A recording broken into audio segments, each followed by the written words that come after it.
ঘড়ি পরতে ভালোবাসেন? ঘড়ির শখ রয়েছে? ঘড়ি দেখলে পরে মনে হয় যদি এই ঘড়িটা আমার কাছে থাকতো তাহলে কেমন হতো। তবে ঘড়ি বলতে তো শুধুমাত্র রিস্ট ওয়াচ নয়, ঘড়ি বলতে তো এই ঘড়িকেও বোঝায় যে ঘড়ি দেওয়ালে টাঙানো হয়। আবার অনেক মানুষজন এমন রয়েছেন যারা হাত ঘড়ি থেকে ওই দেওয়াল ঘড়ির কালেকশন করতে বেশি ভালোবাসেন। কিন্তু সব থেকে দামি ঘড়ির দাম কত হতে পারে এইটা হয়তো আমরা অনেকেই আইডিয়া করতে পারি না। আসলে সব থেকে দামি ঘড়ির দাম শুনলে পরে একেবারে চোখ কপালে উঠবে। এই দামি ঘড়িটির সঙ্গে আবার ইতিহাস জড়িত রয়েছে। শোনা যায় যে বহু প্রাচীন এই ঘড়িটি নাকি সব থেকে দামি ঘড়ি।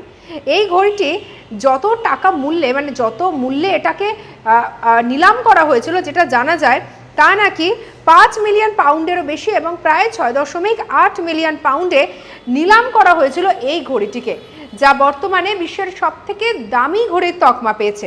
এবং যেটা জানা যায় এই ঘড়িটির নাম হচ্ছে ডাক ওলেন্স নামে নাকি এই ঘড়িটি বিখ্যাত। সঙ্গে রাখুন আজ তাক বাংলাকে অন্যান্য খবরের জন্য সাবস্ক্রাইব করে নিন।